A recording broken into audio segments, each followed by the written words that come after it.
Shalom, family. Thank you so much for joining us here at Remnant House, the home of the strong and very courageous, for the weekly news update. And it's our privilege and pleasure to get together with all of you as we take a look at the news from a biblical perspective.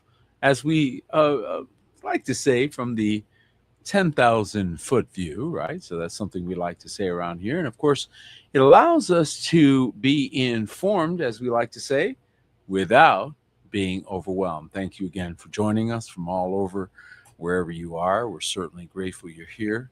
So glad for the 5x5s out there. Thank you for those of you that confirm you can hear us okay and that you're with us for the evening. And again, we like to do these things once a week. We found that going too often was detrimental to people's anxiety level. It's not good for you. And of course, your enemy wants you to be anxious constantly. But the scripture says to be anxious for nothing, but by prayer and supplication, make your need known unto Yahuwah. And the other extreme is, of course, getting updates every minute where you're like, are you serious? Remember that? I mean, that is a little intense. Okay, so we needed to back that up a little bit. Found ourselves that happy medium that I think the once a week program allows us to have. So nobody's completely uninformed and nobody's overinformed. We're right there in the middle, and I think it's a good spot. All right. So thank you again to all of you who join us for these updates and for who share. Those of you that share the links, share the website. It's always a pleasure, and thank you for that. And of course, for those of you who don't know about it, remnantwatch.com. Go on over there, bookmark that. It's where we put all the stories that we're covering on every weekly news update. And at the top, you'll always find a banner at the top so you can get to the latest update. And of course, we do have our survival guides, which each week continue to prove to be important. And we do have this search bar for those of you that are like me, like to go back and do a little research on stories and see how often certain things have happened, how many times we've seen the repeat. Many times things are repeating themselves in cycles, right, guys?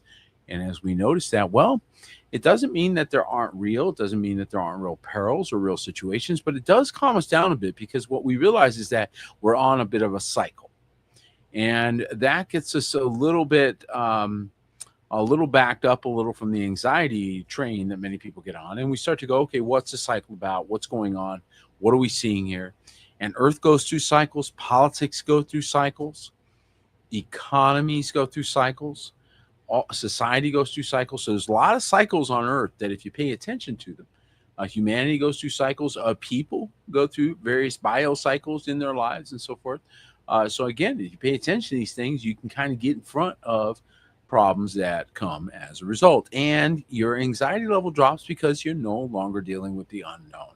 So it's a good thing to pay attention to these patterns. And that's why it's important for us to get together so we can be informed without being overwhelmed. Thank you again, all of you who join us, who share the links, and who subscribe. And on that note, let's get into the news. And tonight's top story is this young man who is slowly moving to the forefront. And he is, of course, Jared Kushner. And Kushner is the son-in-law of the sitting president of the United States of America. And he is over negotiating with Hamas, which is the group in charge of Gaza, and of course giving them an ultimatum according to our headline. And our ultimatum is either disarm or Israel gets U.S. backing to, quote, finish the job. Folks, this is very, very dangerous talk, especially in a region where we already are engaged against Iran, and it doesn't look great, okay? And so here you've got Kushner gives Hamas a stark ultimatum: disarm or Israel gets U.S. backing to finish the job. Trump's special envoy exclusively tells Fox News he met with Hamas leaders in Cairo and Netanyahu in Tel Aviv to advance the Gaza peace roadmap. And of course, they've got to talk tough in order to bring the Israelis along. But at the same time, they understand that too tough a talk will cause a disintegration of it. And U.S. Special Envoy Jared Kushner delivered a stark ultimatum to Hamas on Monday, warning that the terrorist group must honor its commitments to disarm in Gaza or face an Israeli military operation to, quote, finish the job. So either you do it or we do it. And speaking exclusively, of course, we got this report from Fox. So, folks, now you're getting a report. Of course, this is coming from the right wing, so we have to bear that in mind. But nevertheless, this is what's coming out to us. So they're talking tougher, they're talking sternly to Hamas and looking forward to bringing that, at least that piece of business to a conclusion. We'll see if they're successful. Okay. And so, of course, the EU is now exerting its pressure for Israel to discontinue certain activity that it's doing in Israel, or in Jerusalem, rather. So the EU is urging Israel to halt tenders for E1 project, ensure accountability for violent settlers. And so there's a lot of pushback going on now. The European Union's diplomatic branch puts out a statement condemning Israel's issuing of tenders for the controversial E1 settlement project near Jerusalem. The statement charges that the planned construction will divide the West Bank in two, isolating East Jerusalem, and further undercut the viability of a two-state solution. So, of course, there are forces that would like very much to remove the viability of that possibility. These developments take place as the West Bank experiences further instability and record levels of settler violence. So it is becoming much more difficult to be in Israel. The EU calls on Israel to withdraw the tender and halt its E1 plans, as well as all other settlement expansion projects. That's not going to happen. To ensure accountability for settler violence, also not going to happen. One of the things that we observed as we were there in Israel, and many of you observed as you watched the news that is coming out, is that unfortunately accountability is not high on their list. And as a result, people are being hurt, people are being seriously, there's serious violence going on in the West Bank. And so, again, this is not looking very good as we go forward. Trump's envoy calls on Israel airstrikes on the base on Syria. So Israel is, of course, not helping its own cause by, again, continuing to attack and provoke the countries around Israel. So here in this case with Syria. And Trump's Syrian envoy calls Israel's airstrikes unnecessary escalation. And so there's now a rift between the U.S. and Israel in its foreign policy. The top U.S. envoys to Syria on Tuesday accused Israel of striking an airbase on the country less than a day after the White House envoy Jared Kushner met with Israeli Prime Minister Netanyahu for high-profile talks on disarmament in Gaza. So they're trying to get this deal done in Gaza. And lo and behold, what's going on? Well, they're going ahead and bombing and doing things that are off script, right?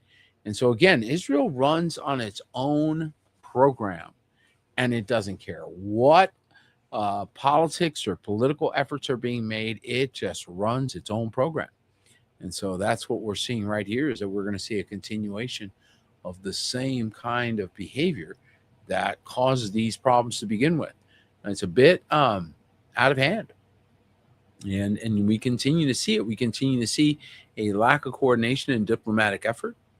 We continue to see a lack of respect for boundaries that both alliance as well as opposing forces have established. And so, again, it's very difficult to imagine a way forward with this type of behavior.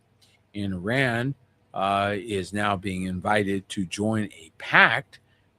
Get this, guys. So this is very interesting in terms of a development. Iran is being asked to join this pact by Saudi Arabia, Turkey, and Pakistan.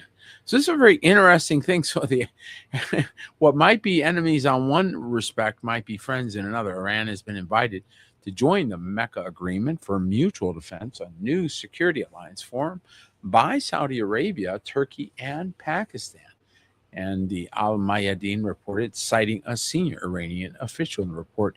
Initial invitation has not been officially confirmed by Iran's official ministry or by Saudi Arabia, Turkey, or Pakistan, but the rumor is out there that they're looking for every which way to mitigate these hostile feelings and bring a conclusion to this rather costly and frankly stupid conflict that has, of course, usurped our attention in the Middle East. Meanwhile, the Yemen's Houthis, I'll tell you what, the Houthis, man, you almost root for them because they just kind of don't go away. Yemen's Houthis say they targeted the Saudi airport, Aramco facility, and it just goes to show you that even small guerrilla forces can be very, very bad news for even large militaries. Iran-backed rebels claim drone attacks after the Islamic Revolutionary Guard Corps warned Saudi Arabia would be unable to contain them. And of course, Yemen's Iran-backed Houthis rebels said on Thursday that they targeted an airport and a facility belonging to the state-owned oil giant Aramco in Saudi Arabia's southern Nahran region near the Yemeni border. And the group successfully carried out 2 military operations using drones. The first targeted a sensitive Saudi enemy site in Nahran Airport, while the second targeted the Aramco facility in Nahran. The military spokesman Yahya Sarse said in a statement on Telegram. And so what we're seeing now, of course, is a constant shifting of the conflict that is going on, which means it's going to be harder to put it out. This is the problem with conflict, is it doesn't stay organized. It kind of goes wherever it wants to go. Now, the Israeli defense minister is putting NATO power on notice as Middle East tensions are surging, and there's what they're calling dangerous adventures. Of course, now we're seeing tensions growing with Erdogan in Turkey, of course, with Israel. U.S. ambassadors to both countries are working to deconfliction mechanisms after Israel struck a Syrian airbase. And Trump's Turkey stance sparks concern among NATO summit, Netanyahu's warning. And so, of course, they're concerned about this continued attacking that is going on by Israel. Israeli Defense Minister Israel Katz issued a stark warning to Turkish President Erdogan early Thursday, accusing him of dragging Turkey into a dangerous adventures in Syria and warning the Turkish leader not to test Israel's resolve. Israel will not allow any actor to threaten its security. And, of course, it's continuing to threaten a NATO ally. So Turkey is a NATO ally. This is a big problem. It would be better for Erdogan to continue his detachment from reality, fanciful rhetoric against Israel in the Turkish Grand National Assembly than to attempt to test Israel's determination to defend itself. And so, again, Israel is in Syria doing this. And Turkey is in Syria at the invitation of the Syrian government. So you can imagine that this does not look good for Israel. Nevertheless, they do not care. So as you can see, they are hard to contain, man. They just do their own thing. I mean, the United States supplies them weapons, everything, and they're like, calm down, calm down. They're like, no, we will bomb you. I mean, you know, I'm serious. It's amazing. Who's this? Super Fresno, 20. How many years ago was that? My goodness, that was a long time ago. Good to see you, my friend. Good to see you. And now Iran is weighing attacks on military targets in Europe. Get this, folks. Iran is, in fact, now making public, and this is something that we already knew might happen, and now it's becoming a closer reality. Iran has considered attacking military targets in Europe if President Donald Trump escalates the war. The Financial Times reported on Wednesday, citing 2 insiders and Iranian forces had assessed possible strikes against U.S. assets in southern Eastern Europe, including Bulgaria, which approved the use of Bosma Air Force Base by U.S. refueling aircraft last month. And so Cyprus, where a British airport base was hit by a drone in March, was also identified as a potential target for retaliation against a renewed U.S. offensive, according to one of the sources. So we're not likely to see the end of this conflict for a while as they continue to stoke the flame of war. And folks, it's almost as if they're following a script written by Albert Pike. It's almost as if in the 1800s. That's why we chill, because we like, we know a lot of this is theatrical. Okay, we know a lot of this is set up, and now we're seeing, of course, a lot more news that is indicating that just create the higher terror level, higher anxiety levels.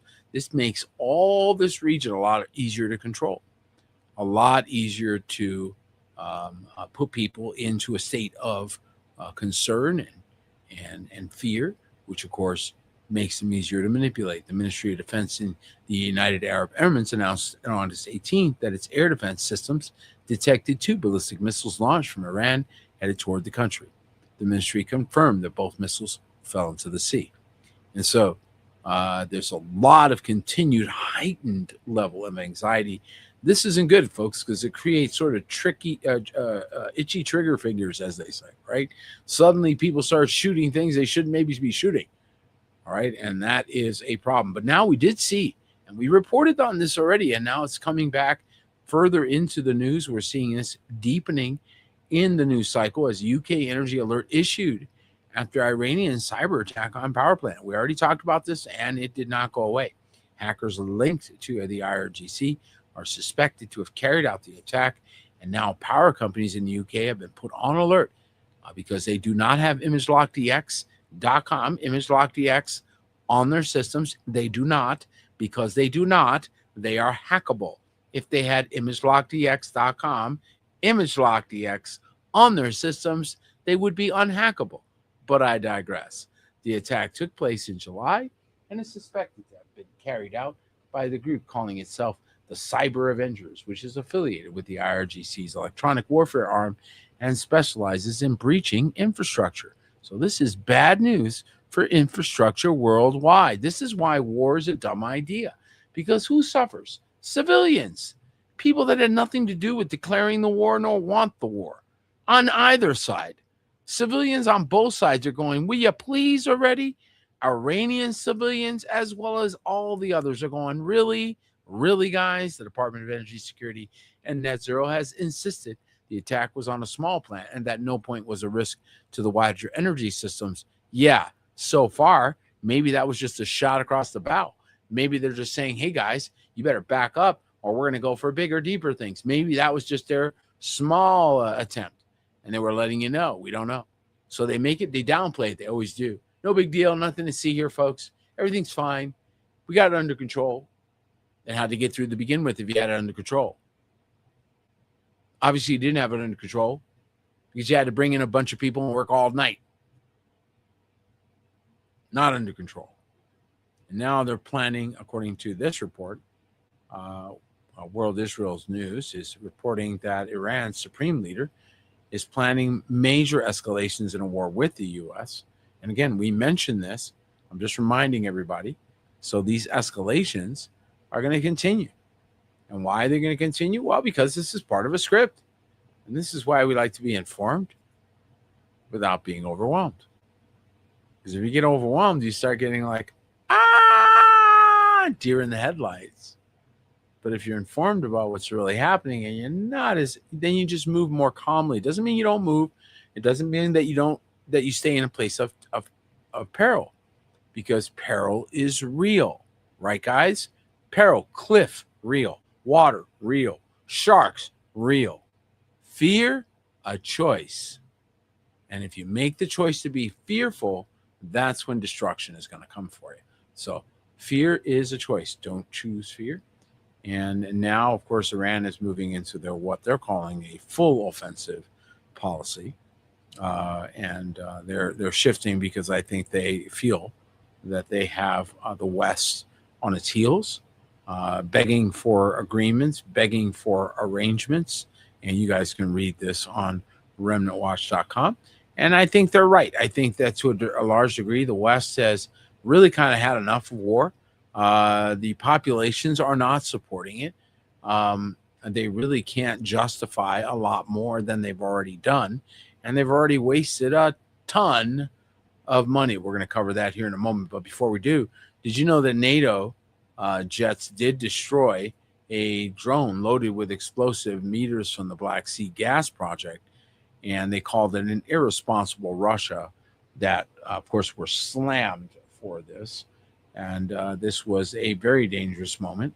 NATO scrambled fighter jets to deal with this threat, destroy a Marine drone reportedly loaded with explosives spotted close to the crucial Black Sea gas project. And Romania spotted the threat around Neptune Deep and quickly sent out F-16 jets to blast away the drone, as officials accused Russia of being behind the dangerous targeting. Now, whether Russia was behind it or not doesn't matter. What do we learn, guys? We learn that we watch this stuff for a reason, because even though it could be completely propaganda, the very fact that they're blaming Russia, naming them publicly, put it in the paper, now tells us, are they marching toward conflict, greater conflict with Russia? It looks that way to me. It looks like they're bringing this to a crescendo. Ukraine has done way more damage than I thought they were going to do. I thought Ukraine was going to be done. How many? Come on, show of hands. How many thought Ukraine was going to be El Tosto by now? I thought so. And they have hung in there, and they have fought a lot deeper into this conflict than I thought they would. So who knows what we're going to see now as they bring this to a conclusion. So stand by, folks, because I think this is going to get dicey as we go. How many are agreeing that it is going to be a dangerous time as we go forward? And take a look at this, guys, because this is part of what we're talking about. And this is one of the things that's causing many people to say enough already. Look at the war in Iran has cost $37.5 billion. That is a lot of money, okay? And that's according to the Pentagon. They can't find trillions of dollars, so we have to take that with a grain of salt because, you know, these guys aren't exactly great at accounting, just saying, okay? So I don't know how accurate those numbers are. But according to them, the cost of the United States war in Iran has risen to $37.5 billion so far. U.S. Defense Secretary Pete Hegseth said on Tuesday. So they just shooting money over there as he faced skeptical lawmakers for the first time since heavy bombings resumed to seek urgent funding for the unpopular conflict. With just 6 months before midterm elections in which President Donald Trump's Republicans may face an uphill battle to keep their House of Representatives and Senate majorities, Democrats are riding high in public opinion polls as they attempt to link the unpopular Iran war with affordability and, frankly, a good connection, because here you are spending money to bomb a nation, to bomb a country, to get us back to the opening of the Straits of Hormuz, which is what we had before you began this $37 billion escapade. So we just spent $37 billion for something that we already had before we started the spending of $37 billion. Everybody with me so far? Okay, so you can understand why there's a lot of people going, what? Why? Exactly. Okay, that's a lot of money. $37 billion is a lot of money, okay? And so that's just gone down the drain or in the ocean somewhere. And for what? And not to mention the damage that's been done to Iran, to Israel. Have you seen the pictures of Israel? Not good. And to other parts of the Middle East. And for what? Because you guys couldn't figure out how to sit at a table. Now they're starting another war, digital war, an AI war. How many know we're in an AI war? You guys have got to be awake to this. Trump says any governor or mayor should want to welcome an AI data center. So now he's literally on the other side pushing against all the regulations, against data centers, against sucking up the water, sucking up the electricity. He's going the other way. Why? Because he doesn't know about the living FAQ. He doesn't know about the technology that could reduce data center use by 90%. He doesn't know about it. And as a result, he's pushing hard because they want that capacity, which they already have more than enough data centers for whatever they want to build. But they don't know that. During a meeting with tech and crypto leaders, which they didn't invite everybody to, Trump said data centers bring jobs and additional tax revenue to communities. They also bring blight and, frankly, are unnecessary, says a tech leader. Okay? So President Donald Trump said earlier this week that any governor or local government official should want to welcome the construction of AI data centers.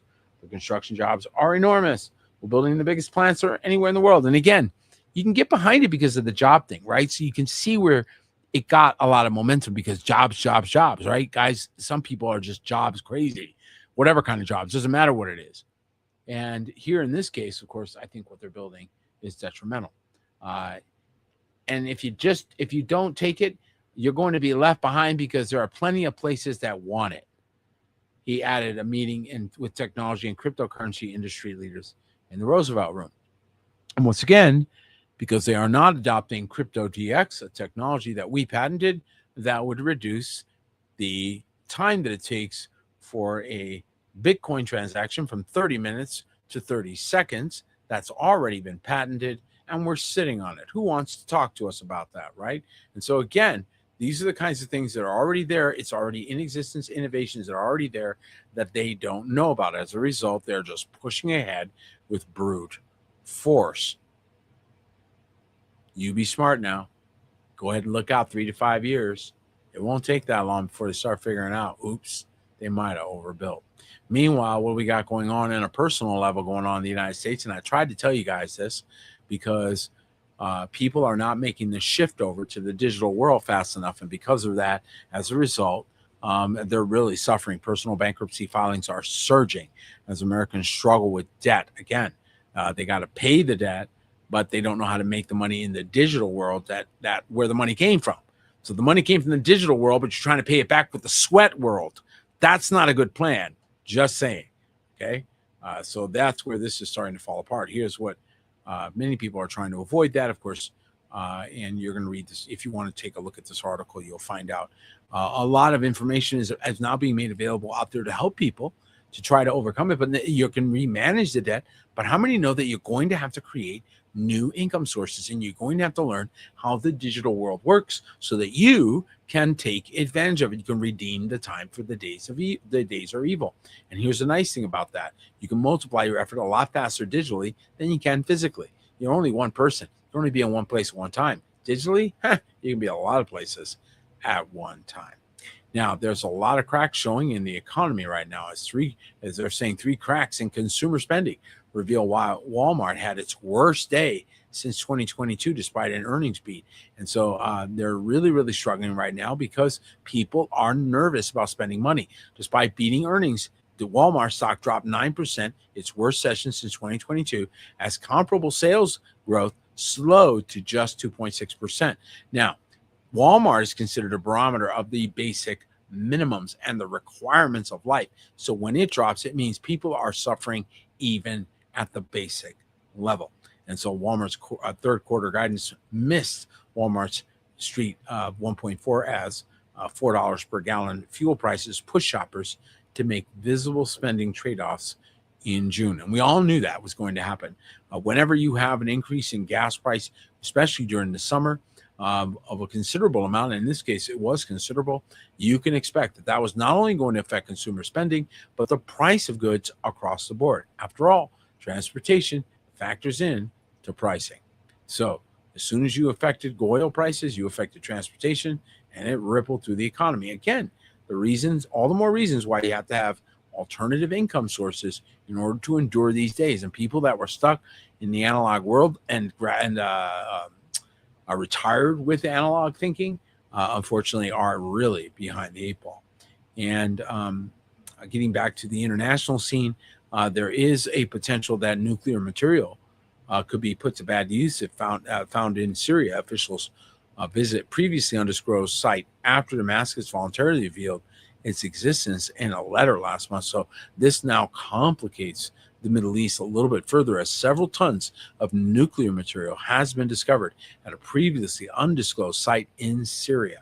So this does change the circumstances, the entire, sort of atmosphere all over again, folks. So we're going to see again a major shifting going on in the Middle East. Getting back to the retail market, a couple of years ago, it seemed like we were constantly talking about processing plants or food production plants that were either struck by lightning, blew up, lit on fire.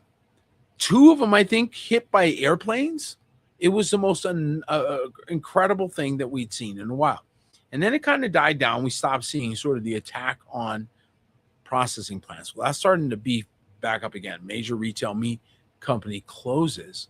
And this is now very detrimental news because we're seeing some shifting in the way food is produced and the pressure on food.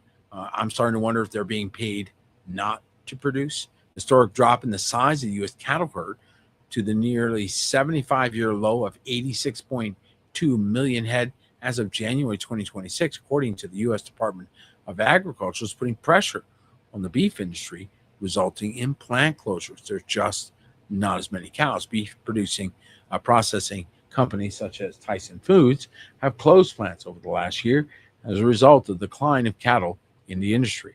Now, are you seeing a decline in fast food stores or in McDonald's servings, or are they suddenly running out of food? No. So you got to start asking new questions, folks, with more intelligence. Just saying. Okay, got to get back to cattle. You like beef? You want to wear the beef? Okay, you better be growing some beef. And that's part of the BRCA, just so you know. All right, so very important stuff going on there. I just thought I'd mention that because we can get involved in the tech a little bit. I want to kind of bring it back to the ground beef, the ground that you stand on and the ground beef that you eat.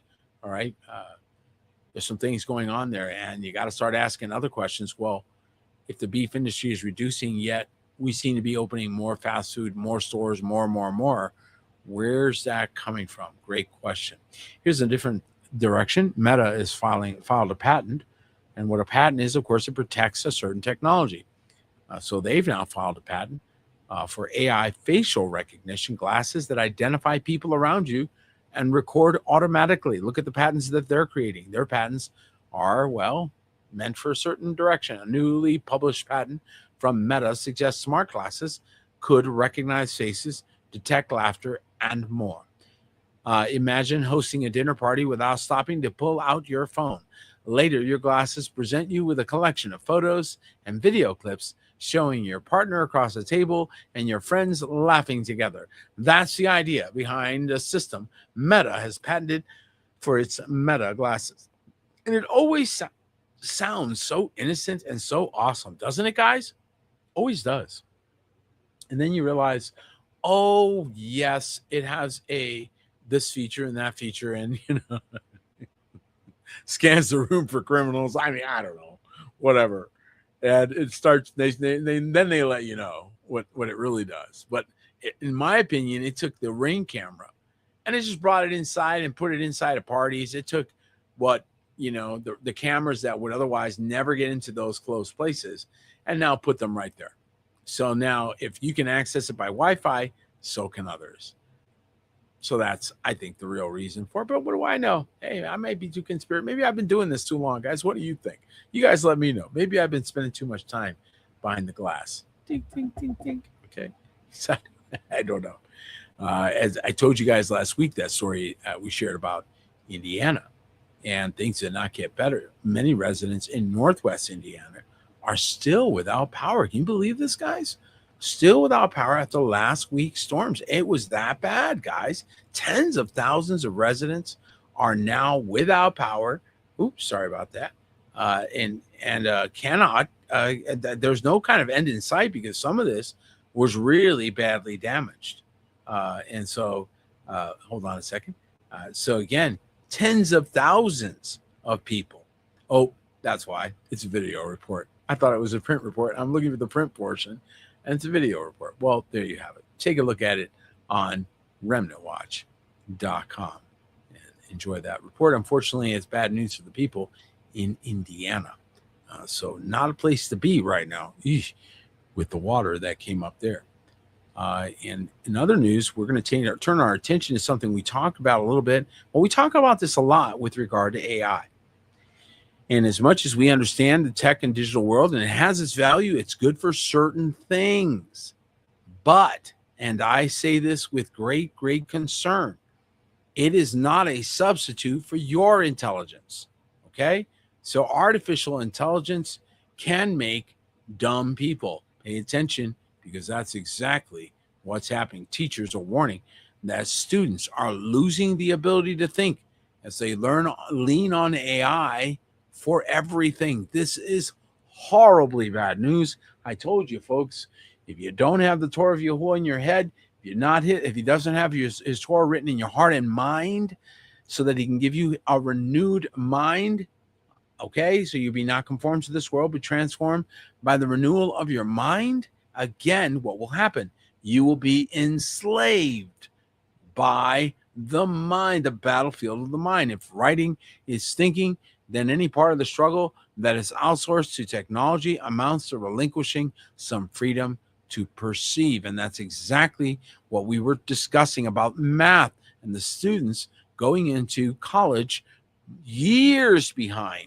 Students across the country are using AI models to complete assignments and write entire essays. Some of this constitutes cheating, but in many cases, schools are allowing students to make some use of AI tools because they're coming in so terribly and the scores are so bad that the schools are letting them to use AI because they want the school's scores to come back up.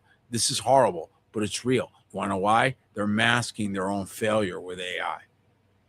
Their school failure, the failure of this method of schooling, this method of education. It doesn't work, and it's going to come to haunt us. Meanwhile, the economy continues to roll in the negative direction. Canada-U.S. trade talks did collapse, which again, this is part of the prophecy we saw in the book of Revelation about a day's wages being needed for food and so forth. So this is very, very bad portents for the future. And of course, Ottawa vows dollar for dollar retaliatory tariffs. So this isn't good. Now we're going to get tit for tat on tariffs, which is bad news for Americans. Well, for average people on both sides. So it's going to affect average Canadians as well as average Americans in a bad way. And this is not just here in the United States, folks overseas as well. Volkswagen CEO calls for deeper cuts as restructuring nears. According to this report, they let go of thousands. Volkswagen CEO Oliver Blume has warned that mounting pressure on the automotive industry will require further cost reduction as the German car maker prepares for weeks of negotiations on a restructuring program. And from the looks of it, they dropped about 3,600, if I remember correctly, workers off their payroll. And so, again, more and more companies and countries are looking for ways to restructure. And again, this is the problem with war, is it causes regression, all right? And it causes all kinds of economic ripple effects that, frankly, we could live without. All of us could, okay? All of us could. And then here's another side effect that is coming as a result. The monthly bill Americans can't afford is quietly surging thanks to emerging industry data. So the energy bills that we're paying, electrical bills, because we continue on public energy systems, which is a bad idea going forward, folks. So we've got to privatize our energy use. We've got to start building energy systems that are more privatized, that are community-based, because otherwise these guys are going to rip you completely off. Wholesale prices have already risen 2 to 6% nationwide, with larger increases in areas where data centers are concentrated. And there's no end in sight. So Americans could soon feel the artificial intelligence boom in an unavoidable place, and it's going to cost you money whether you're using AI or not in the increase of your electric bills. So research from Federal Reserve Bank of Dallas finds that the rapid growth of AI data centers could make electricity more expensive for households in the coming years. I would go further than that and not say could, I will say will. So it is foolish not to plan accordingly. And that means, again, changing the way in which we utilize power. And I think looking forward 5, 10, 15 years, it's really wise to get in front of that. If you only think about this year and next year, you won't see it. But if you just take a moment to go 5 years, 10 years, 15 years down the road, you go, okay, this is not going in a good direction. Just saying, okay? So hacking into the public power system may not be your best first choice, all right? And speaking of change that's occurring, how about the oceans? The world's oceans hit the hottest temperature on record in August. This is hotter than ever recorded. Average sea surface temperature outside polar regions was 21.1 degrees Celsius on Saturday. Latest data finds the world's oceans were hotter than ever previously recorded on Saturday, according to the latest data. And the average surface temperature rising, of course, Marine heat is a stark indicator of the climate crisis that we are seeing. So something is definitely heating the oceans. I think there are some other additional factors that are affecting this, including the drilling effects and a potential for there to be uh, uh, all kinds of other underwater activity. But nevertheless, the bottom line is, once again, the people of Earth, the citizenry, will be dealing with the aftermath. So, what is that going to mean? It's going to mean changes in the way the climate works, which means there's going to be different shifts of where the weather patterns work. And as a result, you're going to see areas that were wet become dry and inversion as well. In addition, you're going to see more of this fast moving wildfires amid shifting winds, which threaten now in Reno, Nevada. So people that are in Nevada got to get out of there. And this has been coming for a minute. So at least 6 people, 3 first responders, and 3 civilians were injured. Officials said the fire was human caused, but didn't provide details. It doesn't matter. Once the fire started, it doesn't matter how it started. The fact is, it's burning. And now it's got to be put out. And once it gets to a certain size, that's a lot easier said than done. An out of control wildfire that jumped over fire trucks and made it difficult for crews to reach hotspots destroyed homes in northwest Reno, Nevada on Sunday. Shifting winds challenged firefighters trying to bring it under control, and authorities urged some 90,000 people to evacuate, not a small evacuation. And so, again, folks, one of the reasons why we provide those emergency guides with our website, because, and for free, and we've been doing it for years, guys. And again, not to pat ourselves on the back, but just to say we care and we wanted to provide as much as we can, because when these things hit, there's just no warning. I mean, these 90,000 people didn't wake up and say, I think we should evacuate today. They had no idea they were suddenly going to be facing an evacuation. And folks, I just tell you, I don't think anybody plans on it. It just hits, and there it is. All right. So I think you're going to have to start planning on more and more of those kinds of disasters, thinking ahead and anticipating the potential. Speaking of things you need to anticipate, again, I keep talking about this. The digital world is not going away. The crypto world is not going away. This is one of the things a lot of people, especially believers, were talking against, as if they could talk it back into the closet. But it doesn't work that way. And sure enough, Trump's crypto meeting signals U.S. is not going to slow down in bid for digital asset dominance, experts say. They've made too much money on it, folks, and they just think it's super cool. So again, it is a problem. The Clarity Act would establish legal definitions for digital assets and create a unified regulatory framework for the SEC and the CFTC. So this is why it's having difficulty getting through. And there are those that are going to push back against it should the Congress shift over to the Democrat side. So this is about to get interesting. If they can get it done before that, then, of course, that's one thing. And so, again, this Clarity Act is going to be a big piece of legislation going forward, because it determines assets and how they're handled in the future, something for you to be paying attention to. And again, these tariffs with Canada are also going to negatively impact the economy. So again, I just mentioned them to you because there's going to continue to be ripple effect. Of course, the drought is affecting things, and popular things are going missing. Right now, you're going to find a shortage in broccoli, as popular grocery staple could take a hit as California faces a major supply vulnerability. Over 90% of this fresh vegetable grown in the U.S. comes from California. Did you know that? And the leaving supply chain vulnerable to drought, study says.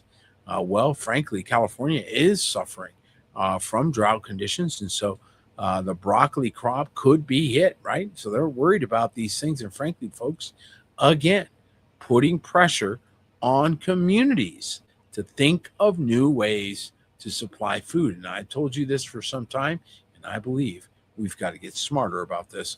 Did you hear about the 6.7 earthquake that struck Peru? So again, we saw the 7.0 hit Venezuela. Then we saw another 7.0 hit Colombia. And now we see this 6.7, so almost a 7.0, guys. And this one hits Peru, injuring 3, damaging whole schools, medical centers, another devastating hit of of earthquakes down in the southern part of the world, or southern hemisphere. So gone on over to remnantwatch.com, take a look at that. We're running out of time, so I just wanted to point that out, because that's now again another catastrophic earthquake, guys. And how many of these have we seen already? And so again, watching the patterns, as we were commanded to be paying attention to these exact things. Matthew chapter 24. And now you're seeing that people are lowering their guard even more with AI. It's one of the reasons why we created Recall DX, is so to pull people out of these things. This is taking them deeper. New data shows people are getting personal with AI. Well, that's nothing new. That's been going on for some time. And more and more people are using AI. Well, this article is non-existent. Okay. Some of these, sometimes they don't render properly. We're running out of time, so now it's rendering, but we'll move on. Nevertheless, AI is presenting new challenges for people as they are dealing with it more personally.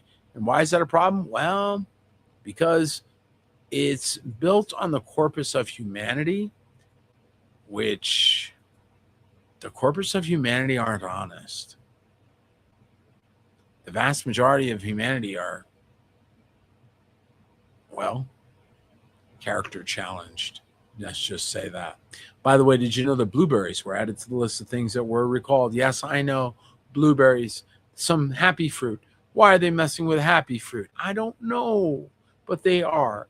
Blueberries sold at Publix, they were reached the highest risk level. In fact, that means they could be, frankly, deadly to consume. So if you're listening to this and you picked up some blueberries at Publix, maybe you want to dump them and get some from somewhere else. Okay, just saying. So quick note to those of you that might have bought some at Publix, take a look at the article on remnantwatch.com and see if your supply is affected, because I don't want to be responsible for anybody getting sick on bad blueberries. Now, there was a Kentucky farm that they tried to put a data center on, and this is a very interesting story. We'll end with this one right here. And this Kentucky farmer was offered $26 million. $26 million. Oh my goodness. A lot of people would have taken it. They told him to pound sand. That's right. A Kentucky farm family rejected a $26 million from a mystery data center giant, and American farmers are saying no to big tech. Delcia Bauer's family had worked the rolling farm land outside of Maysville, Kentucky for generations, and her grandfather and great-granddaughter grew wheat there through the Depression. And she says keeping bread lines running when people had nothing else. And so isn't that a wonderful thing? They pushed back, said, no way, we're not selling it out. You put your data center somewhere else. I think that's pretty cool. I don't know about the rest of you, but I like that story. I like that there's pushback coming from regular folk who are saying, you know what? You and your data center, go on down the road. Take it to your Mochaccino world. Put it right in your 15-minute city, right there in the middle of it. Go ahead. Go ahead. Put it right there in your middle of your Mochaccino world. Leave it right there next to Starbucks. And we'll leave the light on for you in the country where the people want clean water, clean air, and clean food. Well, that's it for tonight. I pray this broadcast has been an encouragement to you. Maybe you've chuckled a bit at a few of the silly ideas of men. That's a good thing. We're supposed to sit in the heavens and laugh with the King of all Kavod. Well, that's it for tonight. Thank you so much for joining us. Good night.